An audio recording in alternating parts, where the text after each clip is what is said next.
Dog days. I always had a passion for dogs, but never really formed a connection with one until recently. I always loved going to my family's lake house, but I came especially excited to go there on the weekends once we met a friendly, jubilant dog who lived there. This special dog was roaming freely around the neighborhood without a human companion, as many dogs would do in this small town.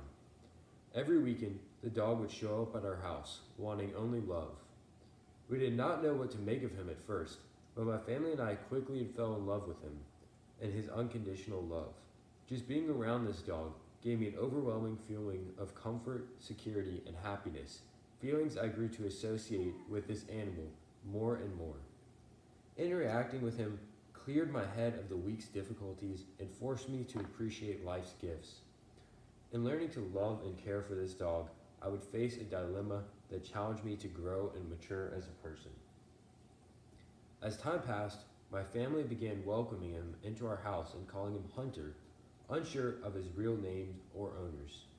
Hunter continued to come and stay at our home whenever we were there.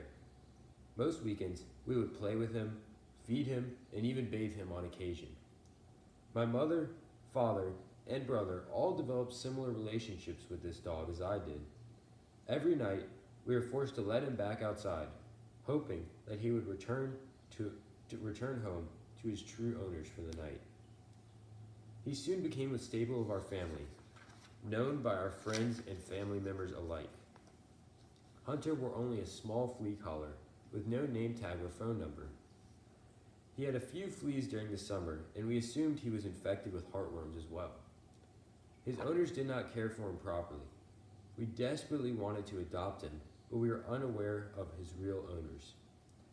We wanted nothing more than to love and care for him properly, unlike what his previous owners had inflicted onto him. We were unsure whether or not we should adopt him for our own and provide a better life for him, away from his previous life, but we knew that he belonged to someone and did not want to commit larceny. This continued for several months, until one day, everything changed. After having a conversation with an old neighbor one day, my family and I learned this real story behind this mysterious dog. The neighbor informed us that this dog belonged to another neighbor, just a few doors down from our own home. The neighbor explained to us that to say this family had an unfortunate history with animals would be an understatement.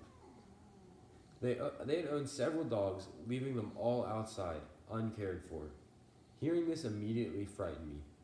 This knowledge gave me an uncomfortable feeling, knowing that my best friend Hunter was in the hands of neglectful owners that did not care for his well-being as I did. I was unaware that they neglected him so arrogantly. Hunter was potentially in great danger. With unpredictable owners, he could face unfortunate consequences which could lead to his death. Moreover, my family continued to interact with Hunter on the weekends, forced to leave him every Sunday evening.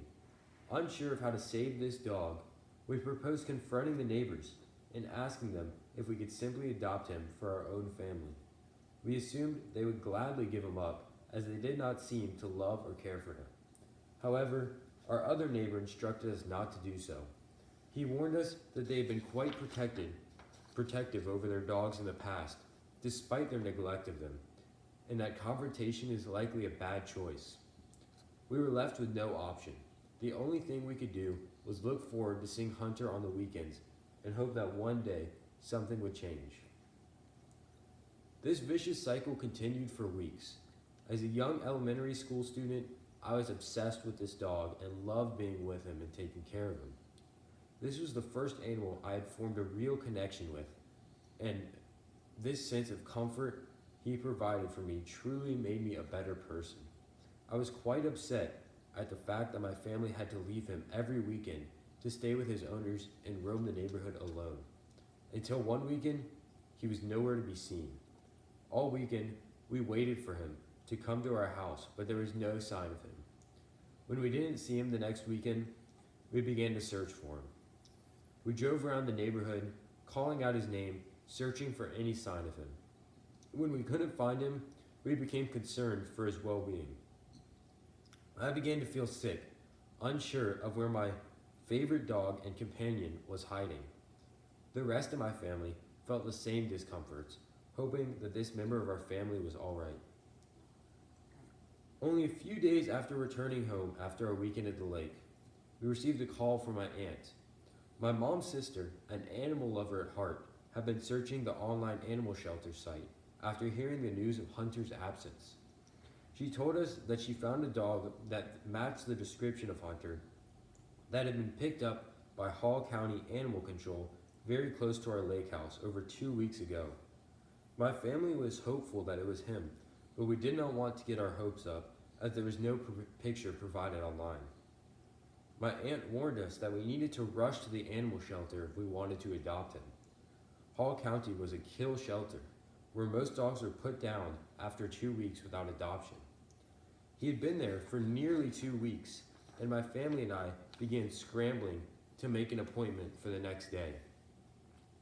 We slept restlessly that night, hopeful that the following day would be a good one. The next day, both my parents, my cousin, and even my best friend and I rushed to the animal shelter where we thought Hunter was located. We informed the employees of our situation, and they led us to a room where he might be located. As we walked in, I was immediately surprised by the number of ill dogs, all kept in cramped cages in such a small room. I was struck by the potent odor of feces and urine. The room was truly a morbid place where no person or dog deserved to live. However, I was distracted by the thought of my companion, Hunter, waiting somewhere in the shelter for his adoption.